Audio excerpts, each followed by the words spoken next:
wisdom, prudentia, justice, justitia, temperance, temperantia, courage. fortitudo. Applying ancient philosophy to modern life, this is the Sunday Stoic.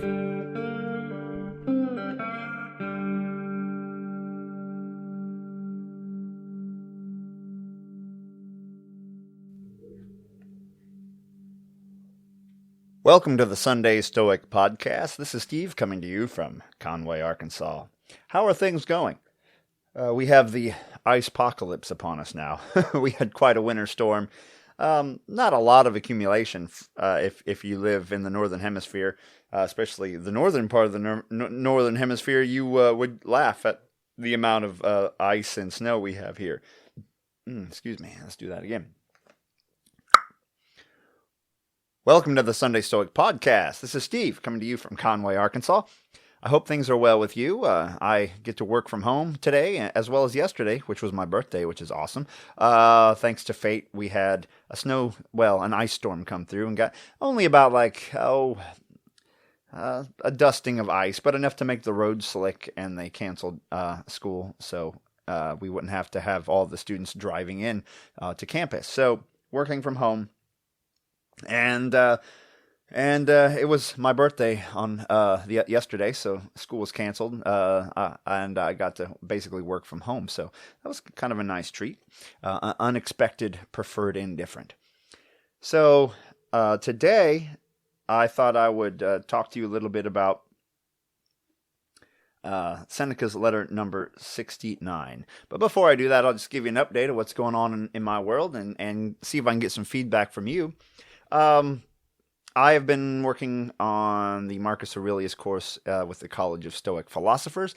I decided to try that out because I did their introduction to Stoicism, and it was good. It went more in depth than I have gone before because I had to study more than just the ethical writings. Had to study a little bit about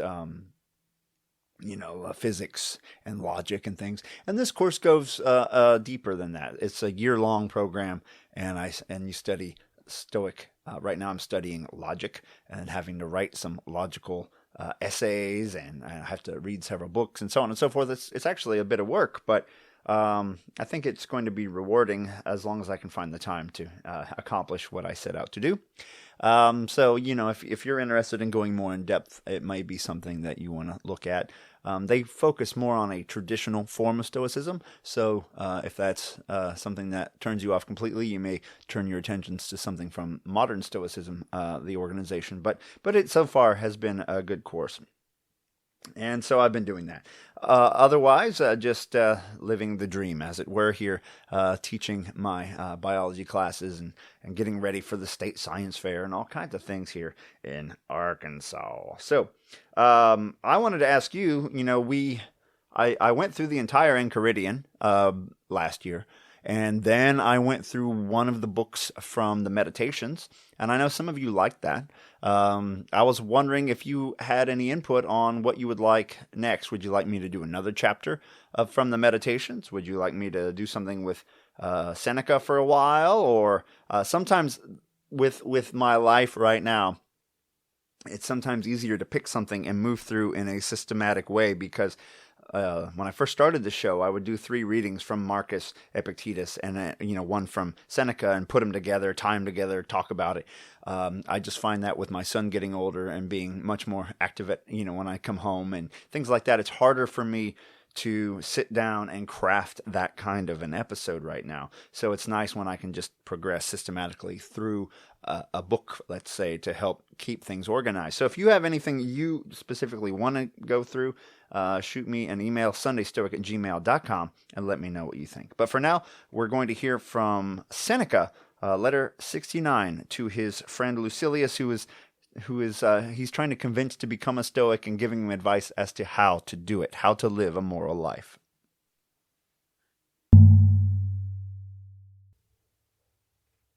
Moral Letters to Lucilius by Seneca, number 69. On Rest and Restlessness. I do not like you to change your headquarters and scurry about from one place to another. My reasons are, first, that such frequent flitting means an unsteady spirit, and the spirit cannot through retirement grow into unity unless it has ceased from its inquisitiveness and its wanderings. To be able to hold your spirit in check, you must first stop the runaway flight of the body. My second reason is that the remedies which are most helpful are those which are not interrupted.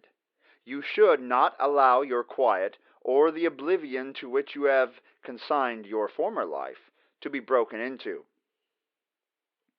Give your eyes time to unlearn what they have seen, and your ears to grow accustomed to more wholesome words. Whenever you stir abroad, you will meet, even as you pass from one place to another, things that will bring back your old cravings. Just as he who tries to be rid of an old love must avoid every reminder of the person once held dear, for nothing grows again so easily as love. Similarly, he who would lay aside his desire for all the things which he used to crave so passionately must turn away both eyes and ears from the objects which he has abandoned. The emotion, soon as they return to the attack, at every turn they will notice before their eyes an object worth their attention. There is no evil that does not offer inducements. Avarice promises money, luxury, a varied assortment of pleasures, ambition, a purple robe, and applause, and the influence which results from the applause, and all that influence can do. Vices tempt you by the rewards which they offer, but in the life of which I speak, you must live without being paid. Scarcely will a whole lifetime suffice to bring our vices into subjection, and to make them accept the yoke, swollen as they are by long continued indulgence, and still less if we cut into our brief span by any interruptions. Even constant care and attention can scarcely bring out one undertaking to full completion. If you will give ear to my advice, ponder and practice this: how to welcome death, or even, if circumstances command, that course to invite it. There is no difference whether death comes to us, or whether we go to death. Make yourself believe that all ignorant men are wrong when they say, "It is a beautiful thing to die one's own death." But there is no man who does not die his own death. What is more, you may reflect on this thought: no one dies except on his own day. You are throwing away none of your own time, for what you leave behind does not belong to you. Farewell. Okay, so what is Seneca telling Lucilius? It sounds to me like he's advising Lucilius basically go home, isolate himself almost like an Epicurean, and just stay away from the world for a while and accustom himself to live the way he should live. It's almost like a detox from his vices. Like, go detox from all the things that are keeping you from progressing, like unplug your phone, put away all the snack food, just have water and bread to eat, that sort of a thing. And he talks about how if you don't just make time to progress forward, you're never going to get very far. You need to give your emotions and your vices time to calm down. And if you're constantly running into temptations, you're going to constantly fail. And then you're constantly starting over again and not actually making progress. And I think I can relate to that. It would be amazing to have like a year where I don't have to work. You can go to the Stoic retreat and learn and practice and work on exercises and learn about ethics and everything else, and not be tempted by external things, and you just focus on progress before you go back to the real world. And then now that you've strengthened your resolve, etc., now you are able to resist temptation once you're back in society. But I don't think it's an option for a lot of us. But that seems to be what he's talking about here. He warns us about our emotions, that you might think you've toned them down a bit, but as soon as you see a possibility of receiving praise, of receiving the coveted purple robe, they flare up again like a fire, and now you're back losing progress that you've made back to your old vices again. And he says, even if you do focus on progress and you don't slip, you don't fall back, even we've been in love with our vices for so long, even a lifetime of progress may not be long enough to erase those vices. And lastly, he goes back to the somewhat controversial theme of ending your life. He says one thing you need to train yourself on. So we're calming down our emotions, our vices, removing our passions, and then he says, but also prepare yourself to die. Philosophy is understanding you're part of the chain of events, you're part of the cosmos, and it's our fate to die. It's not going to help us to pretend we're not going to die. And he says, it matters not whether death comes to us or we go to death. And so there are limited circumstances in which the classical Stoics say it's okay to end your own life. And it's not just because you feel bad or something, but it's when dispreferred indifference are unchangeable.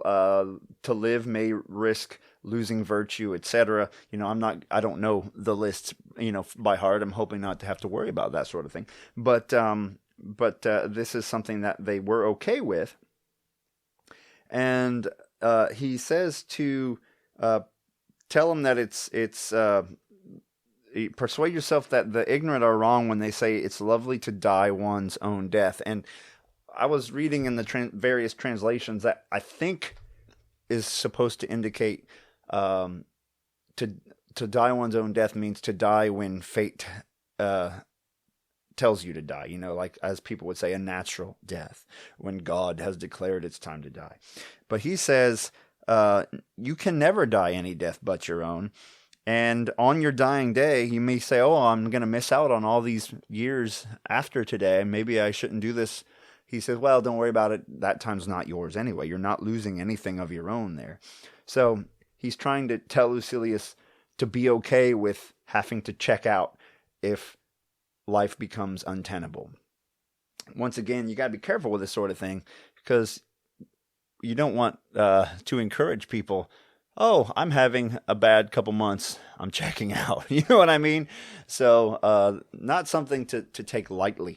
But that is how the ancients taught it. I don't know how you feel about it, the modern Stoics, because we all know that suicide can be a very tragic thing. I don't know if you have. I know a lot of us have lost. I have lost people I know to suicide, and it was not done in such a Stoic fashion, fashion where someone was against insurmountable odds and they didn't think they could live virtuously anymore. And our society is just not built that way anymore. So, at least here in the United States.